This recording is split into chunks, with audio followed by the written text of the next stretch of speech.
Mwaka muhituku thirikari kuhitukira mwandiki mukaru ministry ya weji wa mahiga magoro na utonga wa maini Shadrack Mwadime nihaniriire kwandika makiria ma Kenya 200,000 mawira ma maini niguo gutaha utonga wa tirilioni 3.9 uria umanaga na utonga wa maini.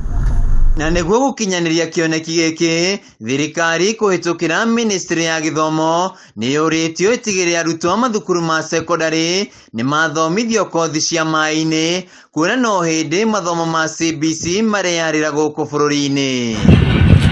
Thukuru wa Pioneer School uria ukoragwo mwena wa Maragwa kaunti-ini ya Murang'a ugakorwo ari wa mbere guothe bururi-ini na uri wa keri thiini wa Africa guthomithia arutwo kothi cia maini. It is a very important exposure for them. In fact, an eye opener to them, and to some of them it is a very good exposure to shape their careers. Niguo arutwo a thukuru uyu magie na ugi na umenyo wa mathomo maya wega, arutwo aria mambirie mathomo maya thukuru-ini uyu ni mohete thabari nginya gicukiro-ini kia meri mwena wa gicua-ini guthoma makiria. This excursion trip was very successful in terms of the students getting to learn about the cargo operations in the Kenya Ports Authority.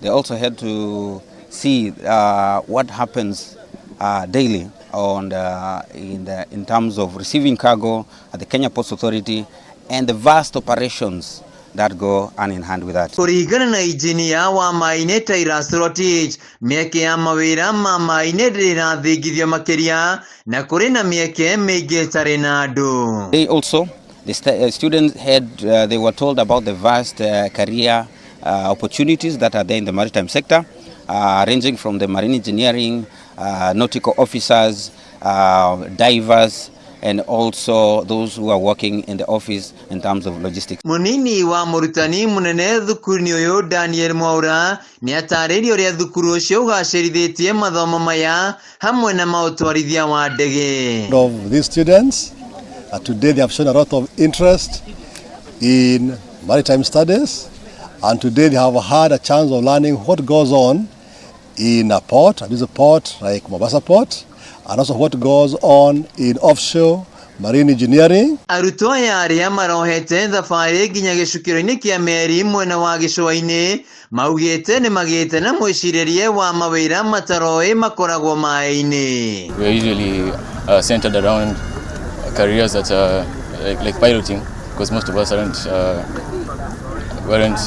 we don't know about the maritime education and stuff. Learned a lot from the derricks which filter out sand that disrupts the ships to the maintenance of the ships. This trip helped us to understand that there are many career opportunities, especially in marine studies, where from marine biologists to piloting. Handu-ini ha Kameme TV, Gitagwo Wainaina wa Kiarie.